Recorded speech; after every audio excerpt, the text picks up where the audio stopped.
Oi, tudo bem? Eu sou o Frei Joaquim, este é o canal Herdeiros de Homero. Quero apresentar hoje este livro maravilhoso, belíssimo. Livro Uma História Viva, do Martin Lyons. Só a capa já nos remete a obras, de literatura, a livros que nos fascinam desde sempre. Esse livro aqui, para quem ama literatura, para quem ama livro, história do livro, quem ama escritores, é imperdível. Não deixem passar esse livro. Então aqui nós temos a história do livro, que há 2.500 anos os livros têm sido usados para registrar histórias, para legislar, educar, divertir. Tudo isso aparece aqui. Nós temos também a história de ilustradores, como que o livro evoluiu,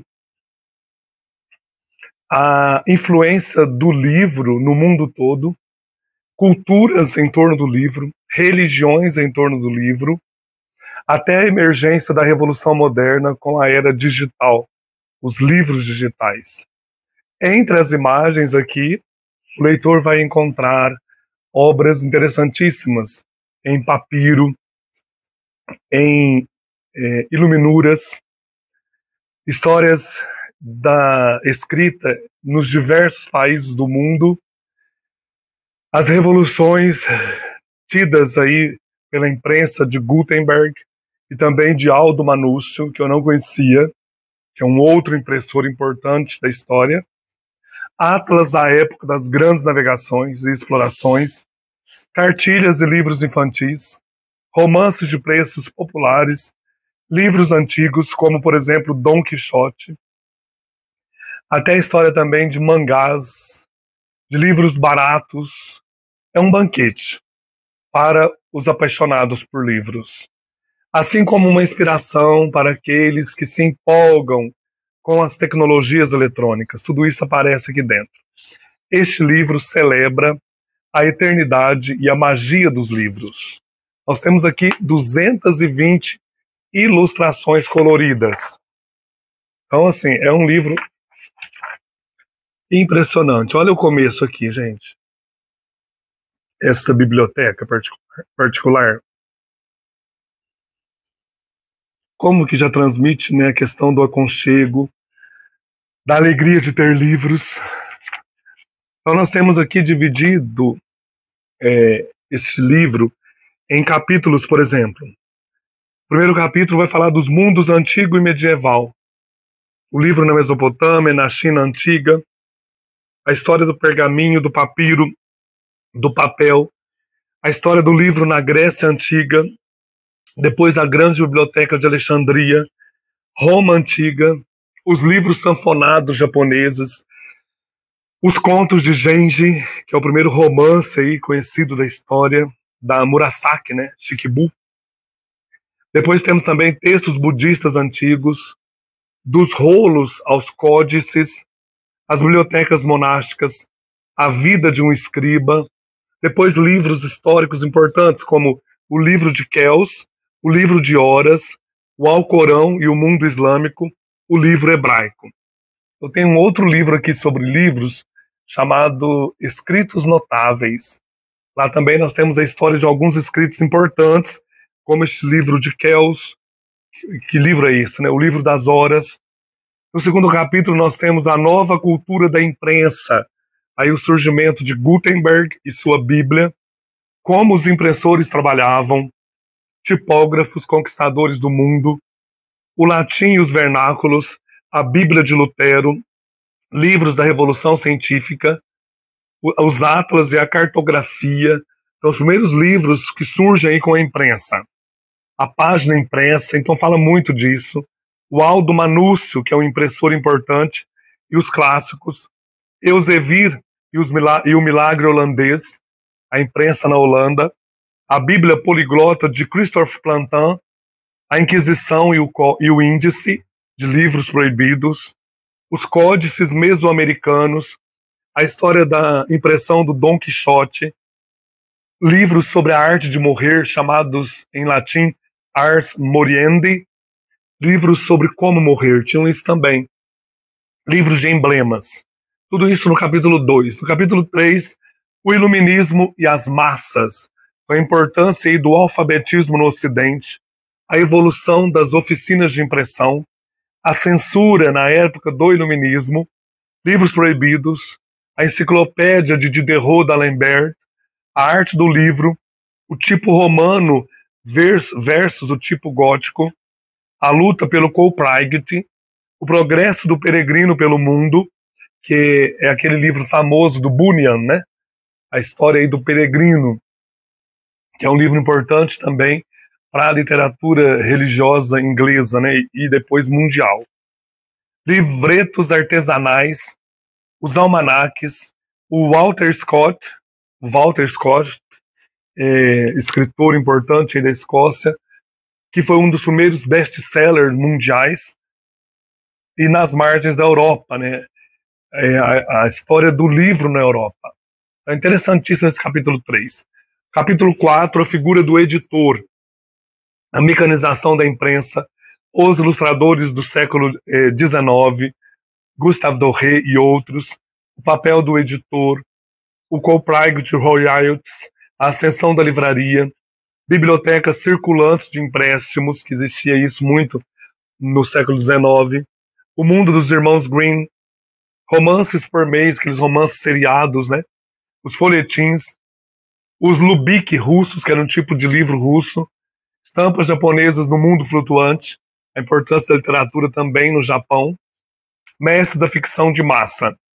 E, por fim, o capítulo 5 vai falar do conhecimento para todos, né? A importância das novas tecnologias, a questão das enciclopédias, os livros da Penguin e a revolução das brochuras, a cultura de consumo na Alemanha de Weimar, a ficção romântica, e surgem grandes editores também, como Mills e Boon, os mangás japoneses, o mundo árabe contemporâneo, o Prêmio Nobel de Literatura, livros infantis, a ilustração de livros, livros ilustrados, livros de artes, a mídia globalizada, a globalização e a identidade cultural, os inimigos do livro, né, os livros foram queimados aí, principalmente na época do nazismo, os livros proibidos, o livro virtual e a era da digitalização. Então, todo esse livro tem bastante ilustrações belíssimas, como eu já falei. A introdução fala do poder do livro e da magia do livro. Aqui é um detalhe de um quadro da Anunciação, Maria segurando um livro de oração, ou seja, um livro de salmos, né? Então aqui, olha, é um detalhe da Virgem da Anunciação, pintado por volta de 1440, pelo artista do Renascimento flamengo, o Rogier van der Weyden. Essa pintura encontra-se no Louvre. E depois, várias ilustrações falando do livro. Aqui a imprensa, olha. É um deleite esse livro. A história da Biblioteca de Alexandria tem também aqui. Então, aqui a abertura do capítulo 1, que é aquela questão dos livros no mundo antigo. Aí eu vou passar algumas páginas aqui deste capítulo 1 para vocês sentirem a beleza. Que é essa questão dos papiros, dos livros antigos, das bibliotecas. Muito legal esta parte. Os livros japoneses. Depois, a nova cultura da imprensa. O capítulo 2. Aqui, o capítulo 2. Passar algumas páginas. Aqui, Dom Quixote, olha que coisa bonita. É muito gostoso ler esse livro e contemplar as figuras, sabe? Contemplar os livros. Muito legal.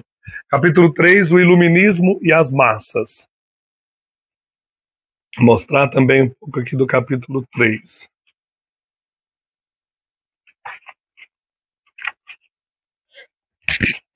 Aqui, o iluminismo e as massas. Então, história de grandes romances. Então, o Walter Scott. Os ilustradores. Que bonito que é isso aqui. Depois do capítulo 4, surge o editor. que é uma figura importante no processo aí de criação do livro, né, dos romances. Passar também aqui algumas páginas desse capítulo. Olha isso aqui, os Lubik russos.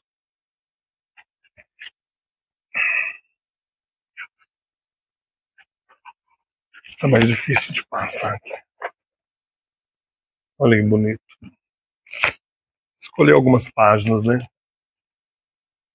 Fotos de livrarias pelo mundo. Tudo isso tem aqui. Capítulo 5, conhecimento para todos. Já é época da digitalização, né? Todos nós temos acesso aí a grandes obras, né? Mas aqui também fala algo importante sobre o analfabetismo ainda está presente no mundo, né? As enciclopédias, livros infantis. Eu gostei ontem, lendo aqui o Prêmio Nobel, lendo o final aqui de algo interessante sobre essa questão do conhecimento para todos. Ilustradores. Então, vou ler um trechinho aqui da conclusão do livro. Que dá para a gente pensar bastante coisa aqui sobre o ser humano, né, no mundo de hoje, no acesso que temos ao conhecimento. A Biblioteca de Alexandria hoje.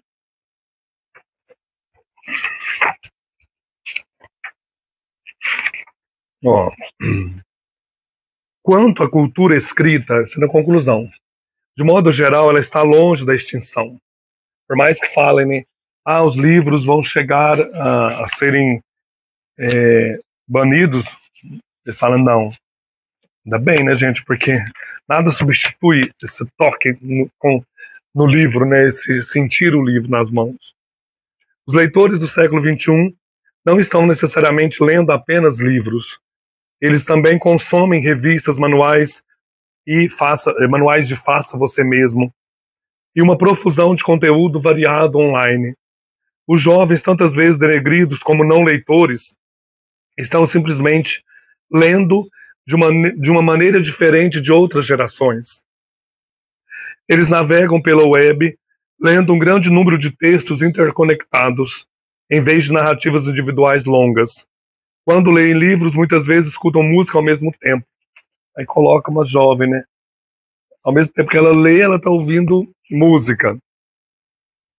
Os livros são apenas uma opção dentre uma variedade de veículos de entretenimento disponíveis. O livro sobreviveu, mas ao preço de seu status inquestionável como artefato da alta cultura. No século XVIII, os leitores reclamavam com o editor se um livro mal feito ou se o tipógrafo deixasse uma marca no dedo da página. Apesar de muitos livros de alta qualidade ainda serem produzidos hoje, tal modalidade de conhecimento especializado não tem mais lugar na arena da produção de massa e das brochuras baratas e amplamente disponíveis.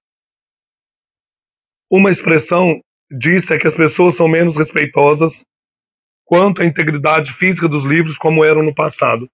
Então, está falando aqui da questão de que o livro, muitas vezes, em certas culturas, foram tratados como objeto sagrado, né?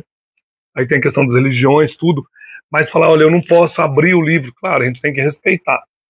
Mas ele fala que o livro tornou-se um objeto da vida das pessoas, não de todas, né? Muitas pessoas não têm acesso aos livros, são caros também. Mas não é aquela coisa intocável, né? O livro é para ser lido, aberto, lido, né? Ele fala dessa experiência. A chamada crise do livro, na verdade, é muitas vezes a crise do cânone ocidental disfarçada. Até meados do século XX, quando o editor decidia produzir uma série de clássicos nacionais, havia ampla concordância quanto aos autores a serem incluídos. Os últimos 60 anos viram a constante erosão das velhas hierarquias culturais, uma rejeição da autoridade inquestionável de homens brancos mortos. Como consequência, o cânone literário do século XXI é delineado com muito menos clareza, mas inclui um leque de vozes muito mais amplo. Os que afirmam que o livro está em crise muitas vezes são os que lamentam mais fervorosamente o desaparecimento das hierarquias culturais tradicionais. Interessante esse questionamento, né? O livro não está em crise, embora tenha, né, esse avanço tecnológico tão grande. Muitas pessoas têm acesso ao livro e gostam do objeto livro para adquirir conhecimento, né, e usam esse objeto para crescimento, para conforto, alegria, né? E aqui no canal nós temos um respeito grande pelo livro, mas o usamos como transmissão de conhecimento, também como podemos adquirir o saber por meio dos livros. Interessante essa obra. Indico para quem ama livros, quer conhecer um pouco dessa fascinante trajetória do livro. Um abraço e até mais.